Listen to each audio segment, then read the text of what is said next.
The conversation around college basketball and the NBA has officially reached a boiling point, and two major programs are now right in the middle of the storm, BYU and Baylor. What began as quiet whispers behind closed doors, private conversations between scouts, coaches, and front office executives, has now exploded into a public debate that's impossible to ignore.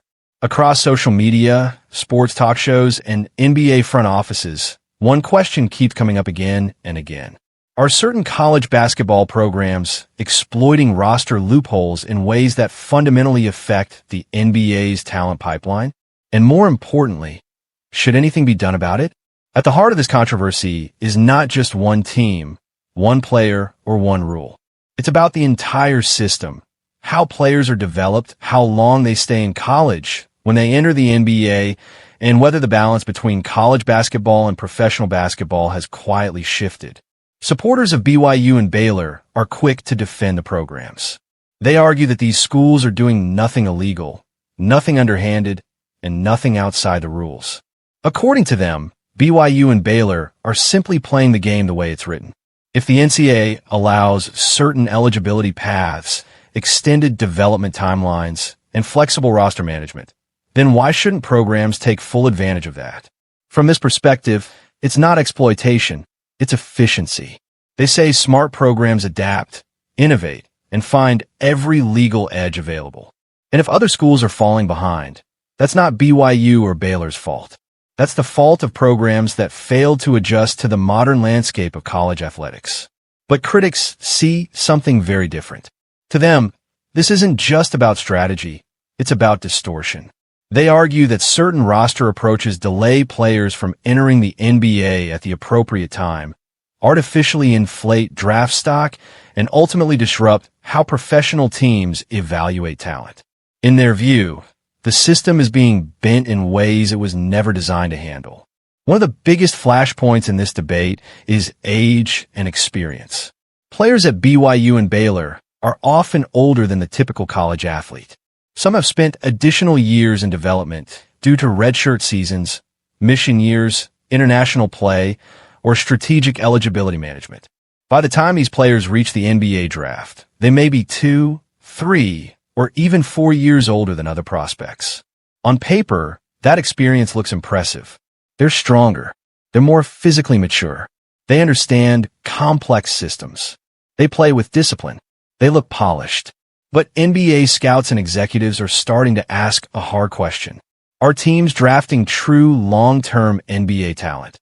Or are they drafting highly refined college systems?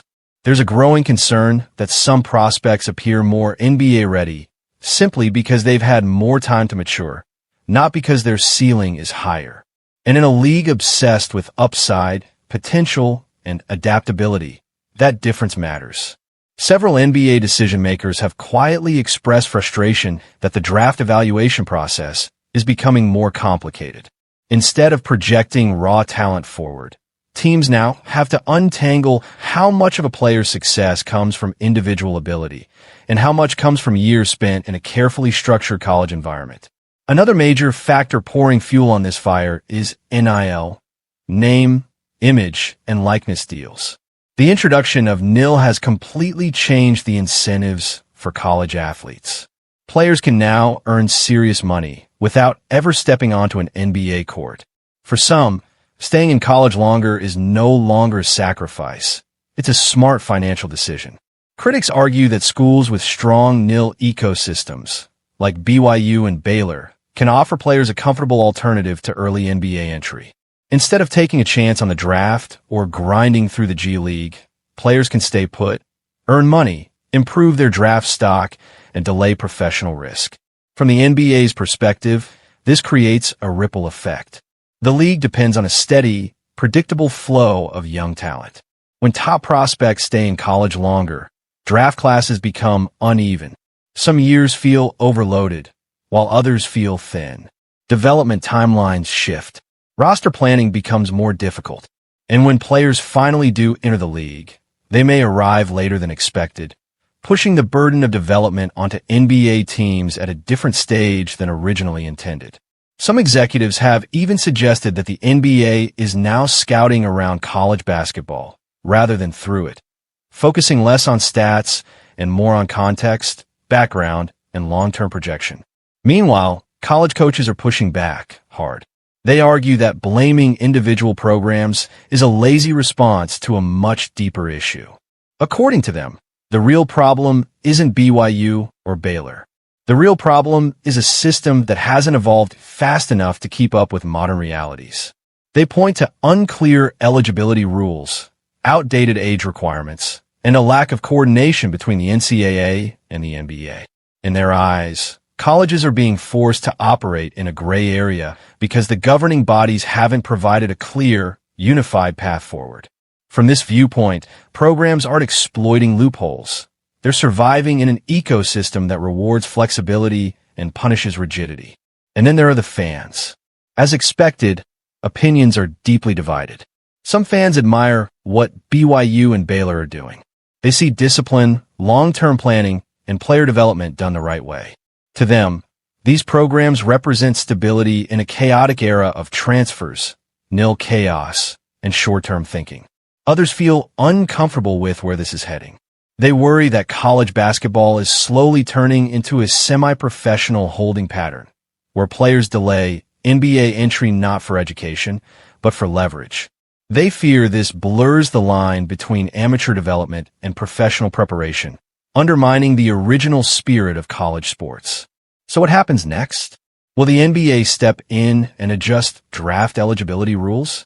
Will there be pressure on the NCAA to close roster loopholes or redefine eligibility standards?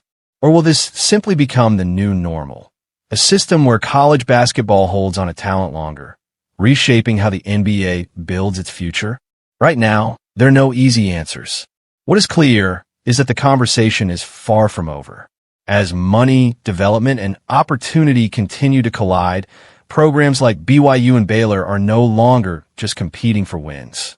They're influencing the flow of talent, the structure of development, and the relationship between college basketball and the NBA itself. And whether you see that as smart innovation or quiet exploitation depends entirely on where you stand in this growing debate. One thing is certain, the landscape of basketball is changing, and everyone, from college coaches to NBA executives, is being forced to adapt. If you enjoy deep basketball discussions like this, make sure to like the video, subscribe to the channel, and turn on notifications so you never miss the next story shaping the future of the game.